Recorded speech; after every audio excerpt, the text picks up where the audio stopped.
So the first one was when I was about 7 years old, and I was the youngest, or the smallest, I should say, in the neighborhood. And a group of us used to climb over the stockade fence behind my house and race as fast as we could up to the train tracks when we would hear the train coming. This must have been a nightmare for my mother. But this was a game that we used to play to see who could catch the train.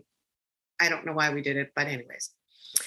So I'm climbing up the fence and I get knocked down, and I'm climbing up the fence and I get knocked down again by another friend that's climbing over. And I'm the last one over the fence and I lose my footing. And at the time I had a little hoodie sweatshirt on that was zippered up, and I fell, I like rotated, tried to catch myself.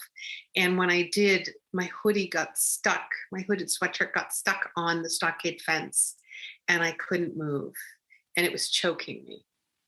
And my little legs were trying to push up against the fence, and I couldn't reach around because now you're all jammed up, and I couldn't undo it. I wouldn't have been able to undo it anyways.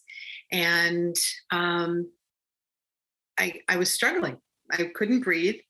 And I probably had about 5 minutes to figure out what to do. Where I was behind the garage that we had, no one could see me from the house. And my mother at that time was doing the dishes, standing in the window doing the dishes. And she couldn't see me. She couldn't hear me. I couldn't scream anyways because the air is occluded. So I, all of a sudden, this really peaceful feeling came over me. And my little legs stopped kicking, and I just surrendered to what it was. It wasn't a mental thought of surrender. It was just this wave of peace. And I thought, well, I am going to try and call my mom in my brain.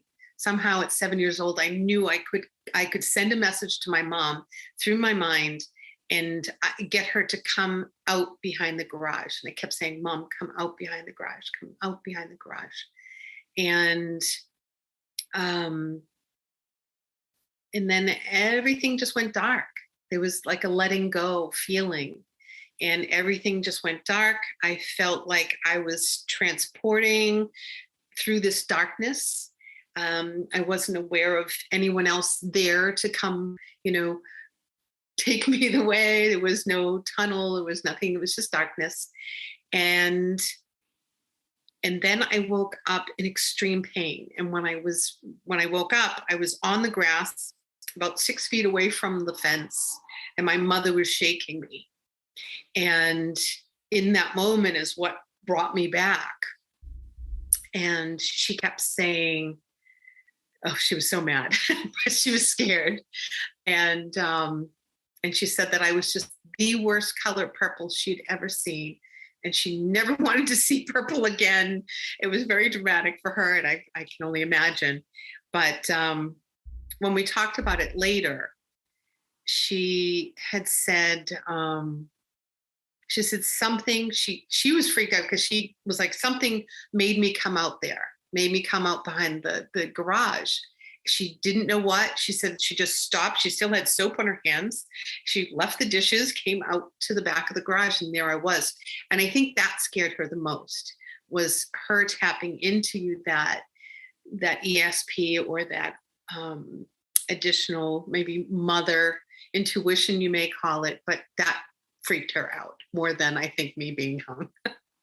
But so that was the first of my my near-death experiences.